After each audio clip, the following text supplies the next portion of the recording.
जय हिंद साथियों, नमस्कार। कैसे हो आप सभी। मैं आशा करता हूं कि आप लोग बहुत अच्छे होंगे, स्वस्थ होंगे और आपकी पढ़ाई भी बहुत ही अच्छी चल रही होगी। तो बच्चों, आज का ये क्लास आपके लिए बहुत ज़्यादा इम्पोर्टेंट है, क्योंकि आज के क्लास में हम लाए हैं आपके लिए 12th क्लास के फिजिक्स का top 20 most important objective question. और बच्चों, यहाँ से आपके एग्जाम में हर एक बार प्रश्न पूछे जाते हैं, तो इस क्लास को बिल्कुल ही ध्यान से देखिएगा और आज के क्लास में दिए जाने वाले सभी प्रश्नों को आप लोग अच्छे से याद भी करते हुए चलिएगा। ओके जी, चलिए फिर क्लास को स्टार्ट करते हैं। पहला नंबर सवाल आपके सामने है, तो बच्चा पार्टी आप लोग भी चैट सेक्शन में आंसर को लगाते हुए चलिएगा और लास्ट में बताइएगा इस 20 ऑब्जेक्टिव में आप सही कितना कर पाए हो। ओके जी, पहला नंबर सवाल पूछा जा रहा है कि मूल गेट कौन सा है। बता दो बच्चा पार्टी कि निम्नलिखित में कौन सा है जो मूल गेट है। तो आपको पता होगा बेसिक गेट जो होता है वो एंड और नोट होता है, लेकिन यहां से अलग से क्या प्रश्न बन सकता है बच्चों।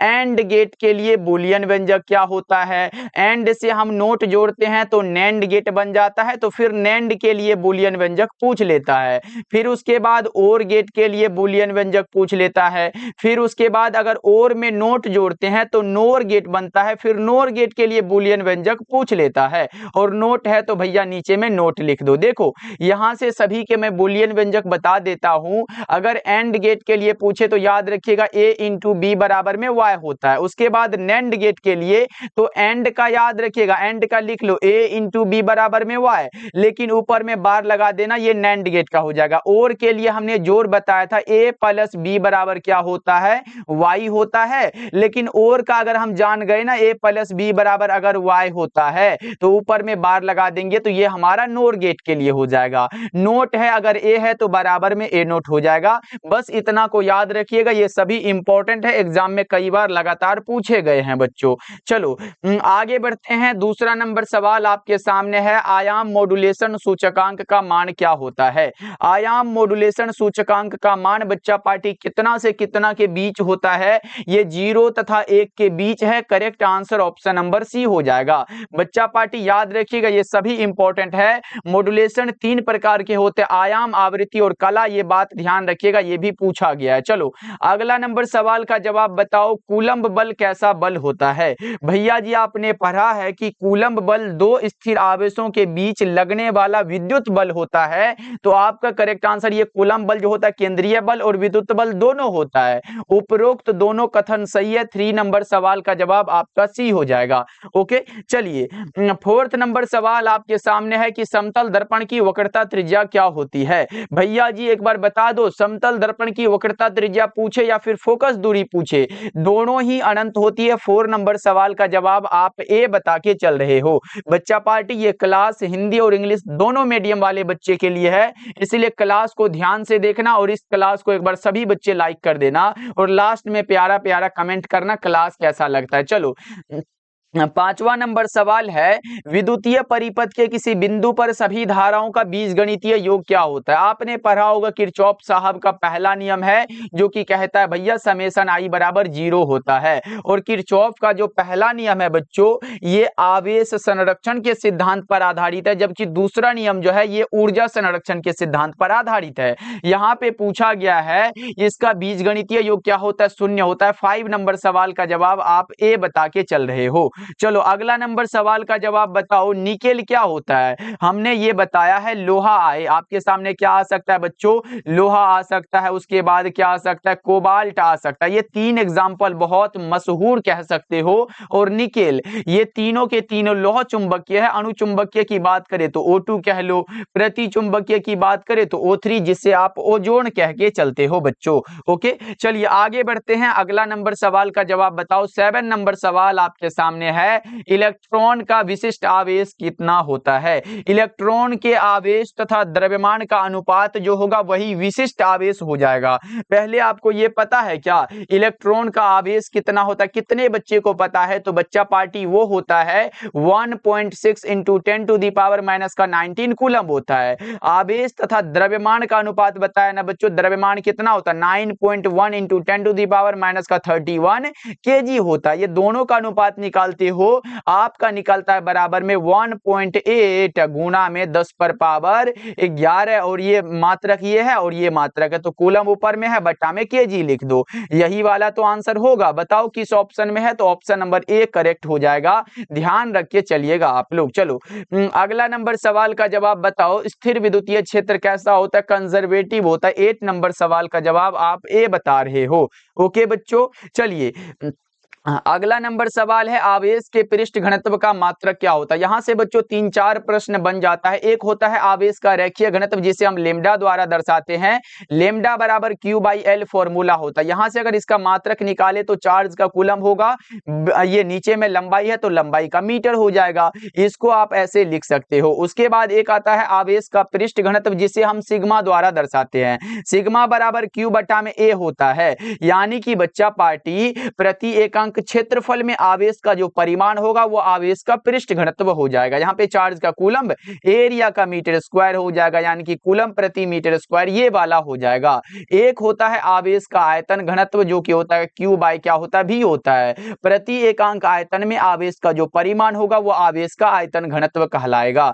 यहाँ पे चार्ज का कूलम अगर आयतन है तो आयतन का मीटर क्यूब होता है, ऊपर करके लिख दो तो कूलम प्रति मीटर क्यूब ये वाला हो जाता है। आवेश का पृष्ठ घनत्व यानी कि कहीं ना कहीं आपसे ये पूछा है कूलम प्रति metre square, correct answer A हो जाएगा। बच्चा पार्टी का सही हुआ है क्या? बहुत अच्छे बच्चों, ध्यान रखिएगा, ये इंपॉर्टेंट क्वेश्चन है। चलो आगे बढ़ते हैं। ये रहा, निम्नलिखित में किसका अपवर्तनांक सबसे अधिक होता है। सबसे अधिक अपवर्तनांक हीरा का होता है, 2.42 होता है। हीरा का अपवर्तनांक सभी पदार्थों के अपवर्तनांक से अधिक होता है और आपको इसका क्रांतिक कोण याद रखना पड़ेगा।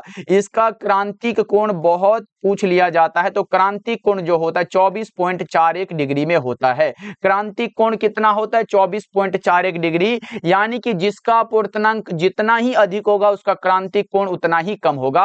ध्यान रख के चलिएगा आप लोग। चलो आगे बढ़ते हैं। अगला नंबर सवाल का जवाब बताओ, आदर्श एमीटर का प्रतिरोध क्या होता है। आदर्श एमीटर है, देखो बच्चों, अगर सिर्फ एमीटर का ऐसे पूछे एमीटर का प्रतिरोध क्या होता है, तब आप बताओगे ये सर बहुत कम होता है। उसके बाद ये पूछ लेगा आदर्श वोल्ट मीटर, यहाँ पे लिख देते हैं क्योंकि आदर्श एमीटर हमारे सामने लिखा गया है। अगर आदर्श वोल्ट मीटर का प्रतिरोध पूछे तो आप बता के चलना अनंत होता है। आदर्श एमीटर का पूछे तो शून्य बता के चलना। तीनों का तीनों बता दिया, तीनों प्रश्न एग्जाम में पूछा गया है बच्चों।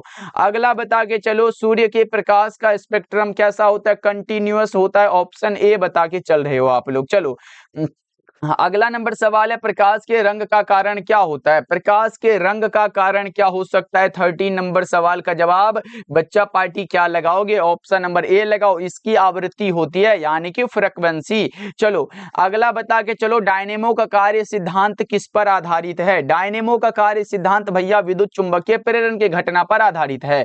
विद्युत चुंबकीय प्रेरण की घटना के आविष्कारक की बात करें तो वो फैराडे साहब हैं, जो कि कब किया था खोज? 1831 ईस्वी में। ये बात आप याद रख के चलिएगा। ऐसे फैराडे साहब ने एक और खोजा जिसका नाम क्या है? विद्युत अपघटन के नियम। क्या बच्चों? विद्युत अपघटन पढ़े हो ना केमिस्ट्री में बच्चा पार्टी। विद्युत अपघटन का नियम अगर आपसे पूछे तो ये 1833 ईस्वी में फैराडे साहब ने दिया है। तो ये भी बात आप याद रख के चलिएगा, क्योंकि केमिस्ट्री का भी यहाँ पे एक क्वेश्चन बन गया तो बहुत अच्छा है ना। पूछा गया विद्युत अपघटन के नियम किसने दिया है। बच्चा पार्टी अगर पढ़े हो तो बताना ये क्वेश्चन बना है कि नहीं, कि विद्युत अपघटन का नियम किसने दिया है। तो फैराडे साहब ने। कब? 1833 ईस्वी में। चलो आगे बढ़ते हैं। 15 नंबर सवाल है, स्वप्रेरकत्व का मात्रक क्या होता है। देखो आपके सामने सिर्फ प्रेरकत्व आए, अन्योन्य प्रेरकत्व आए या फिर स्वप्रेरकत्व आए, सबका मात्रक हेनरी लगा के चलोगे।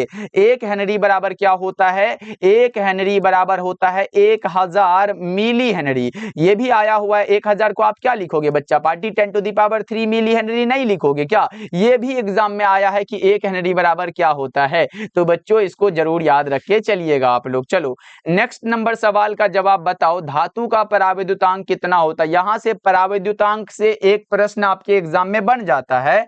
आप हमें बता के चलोगे निर्वात का परावैद्युत स्थिरांक कितना होता है। जल्दी से बताओ। निर्वात का अगर आपने बता दिया है तो फिर हवा का बता दो। हवा का परावैद्युत स्थिरांक कितना होता है? बच्चों देखना, एक होता है परावैद्युत स्थिरांक या फिर परावैद्युतांक, लेकिन एक होता है परावैद्युत सामर्थ्य जो कि अलग होता है वो भी मैं आपको बता दूंगा। उसके बाद जो इंपॉर्टेंट है, मैं बेंजीन का परावैद्युत स्थिरांक पूछ सकता है, उसके बाद पानी का पूछ सकता है बच्चा पार्टी, उसके बाद कागज का पूछ सकता है। ये सब आता है बच्चों, याद रखिएगा। अगर निर्वात की बात करें तो 1 होता है, वायु का होता है 1.00059 होता है, बेंजीन की बात करें तो 2.3 होता है, पानी का 80 होता है जो कि एग्जाम में पूछा गया है। कितने बच्चे को पता है कि पानी का आया हुआ है एग्जाम में? कागज का कितना होता है? 3.5 होता है। देखो बच्चों पार्टियों, यहाँ पे अगर परावैद्युत सामर्थ्य पूछे, यहाँ पे मैं अलग दिखा देता हूं।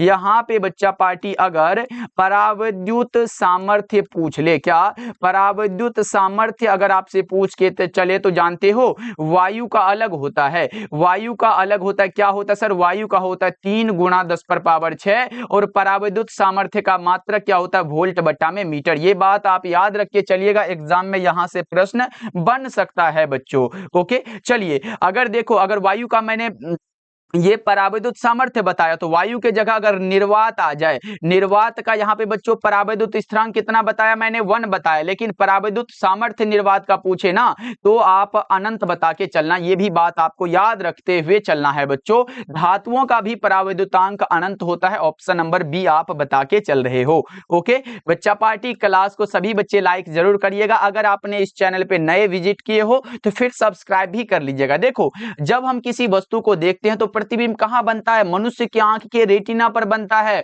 और उस पर बनने वाला जो प्रतिबिंब होता है वो कैसा होता है? तो वो भैया वास्तविक और उल्टा होता है। किधर गया? वास्तविक और उल्टा। Correct answer option number B हो जाएगा। बच्चा पार्टी से यहां अगर नेत्र से एक प्रश्न आया है तो मैं पूछना चाहूंगा, दृष्टि दोष कितने प्रकार के होते हैं? एक बार जल्दी से बता दो, दृष्टि दोष कितने प्रकार के होते हैं? कितने बच्चे को याद है? आप बता के चल रहे हो 4 प्रकार के। एक होता है निकट दृष्टि दोष, दूसरा दीर्घ दृष्टि दोष, तीसरा जरा दृष्टि दोष और चौथा अबिंदुकता होता है। इसी प्रकार से जो प्रश्न यहां से बन सकता है मैं बता दूं बच्चा पार्टी, एक जो निकट दृष्टि दोष होता है इसको दूर करने के लिए हम लोग अवतल लेंस का यूज करते हैं, एक ऑब्जेक्टिव यहां से आ जाता है। और अगर दीर्घ दृष्टि दोष हुआ है बच्चों, इसके लिए हम उत्तल लेंस का यूज करते हैं। अगर हमारे सामने जरा दृष्टि दोष हुआ है, जरा दृष्टि दोष में हम लोग बाइफोकल लेंस का यूज करते हैं। और अगर बच्चा पार्टी अबिंदुकता हुआ है, क्या अबिंदुकता हुआ है, तो इसमें हम बेलनाकार लेंस का यूज करते हैं। किसका बच्चा पार्टी? बेलनाकार लेंस का। ये सब बात आपको याद रखते हुए चलना है। ओके चलिए आगे बढ़ते हैं। 18 नंबर सवाल है, बेलनाकार लेंस का उपयोग। लो भैया, सेम टू सेम प्रश्न बना हुआ है और आप इसमें गलत नहीं करोगे, क्योंकि हमने बताया है बेलनाकार लेंस का यूज अबिंदुकता के लिए होता है, क्योंकि निकट वाला के लिए क्या बच्चा पार्टी? अवतल लेंस का यूज होता है। दीर्घ के लिए क्या, कौन सा? उत्तल लेंस का यूज होता है। अगर जरा दृष्टि दोष आ गया सर तो बाइफोकल लेंस का यूज होता है। अबिंदुकता को दूर करने के लिए बेलनाकार लेंस का यूज होता है। करेक्ट आंसर डी हो जाएगा बच्चों। बता के चलो, ये रहा इलेक्ट्रॉन वोल्ट किसकी इकाई है? इलेक्ट्रॉन वोल्ट बच्चों इकाई है, जिस प्रकार इसे ई भी लिखते हैं। इलेक्ट्रॉन वोल्ट है, ये ऊर्जा की इकाई है। आपसे एग्जाम में पूछेगा 1 इलेक्ट्रॉन वोल्ट बराबर कितना जूल होता है? आप बताओगे, चलो ये बताओगे 1.6 × 10⁻⁻19 जूल लगाओ या फिर कुलम? यहाँ पे जूल होगा बच्चा पार्टी, ध्यान रहे। अगर जैसे कुलम लगाए तो ये इलेक्ट्रॉन का चार्ज हो जाएगा। ये बात तो आपको याद रखना पड़ेगा। एक बार आया था कि किलोवाट घंटा किसकी इकाई है?